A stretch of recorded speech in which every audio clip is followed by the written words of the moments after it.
be very focused, and you were very caught up in doing what you were doing, managing your media. And honestly, I was just kind of peripherally there when I first laid eyes on you. But when I first got an inkling of who you were was when Bob and I were pulled over at that traffic stop, because Bob had his back window smashed when we were sitting in the motel, and we were driving around Burns, and the police pulled us over.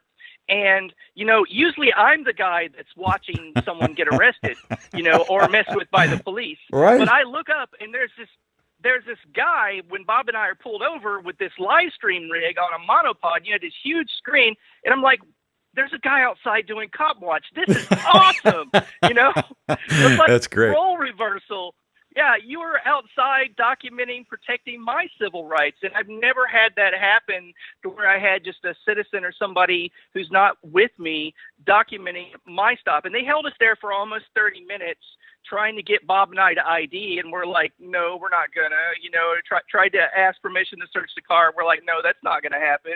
And then when they finally cut us loose, there was one of the reasons one of the excuses they tried to use for trying to get ID out of us was kind of funny. There was a root beer bottle in the back window, and they're like, "Have you been drinking, sir?" I'm like, "No."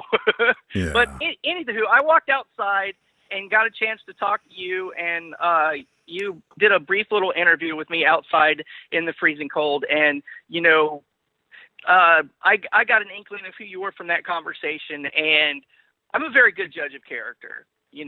I know when somebody's a stand-up person. You look me right in the eye, and like I said, I'm bonded to you for this reason. You're honest, you're forthright, you're ballsy, and you care about people's civil liberties. You care about the Constitution. You care about the Bill of Rights. I care about the concepts and ideas within the founding documents of this country.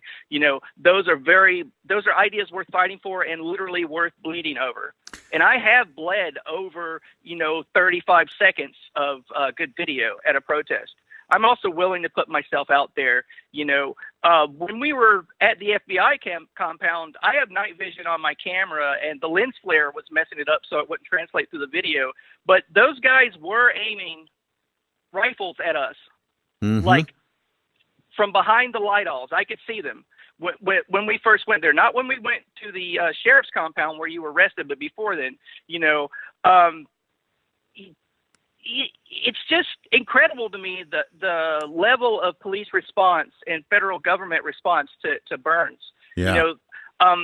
People say that we live in a police state, but I think it's more like a floating police state. When there's an area of a flare-up, that community where the flare-up is gets a massive amount of police response and a massive amount of militarization. And then when the problem, quote unquote, is over, the government relaxes, and then people go, oh, well, we live in a free society. There's no police state here. But let's think about Burns for a second, okay? Yeah. When that was going on, Pete, this was a town of about 1,000 people. When I called the Harney County information line about, for media, I asked how many law enforcement agencies were there, and they told me 28. So they set up this 28 law enforcement agencies from various places. I talked to cops from, Cincinnati. I talked to cops from Missouri. I talked to cops from California. They brought them from everywhere. Now, they set up this huge FBI compound at Burns' little, twin-engine little airport. Right. Looked like something out of the X-Files. Bob counted in one day 6 MRAP mine-resistant vehicles. They had air support. Those MRAPs cost about $500,000 each.